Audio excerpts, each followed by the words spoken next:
আসসালামু আলাইকুম, আমি ডাক্তার শৈল রানা বলছি। যারা চুল পড়ার সমস্যা নিয়ে হতাশায় আছেন, চুলের গোড়া শক্ত করতে গিয়ে কোনো উপায় খুঁজে পাচ্ছেন না, ভিডিওটি তাদের জন্য।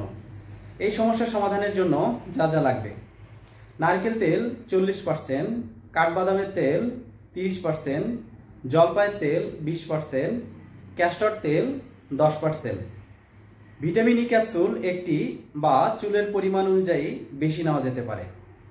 সপ্তাহে 2 বার রাতের বেলা এই মিশ্রণটি চুলের গোড়ায় ভালো করে ম্যাসেজ করুন।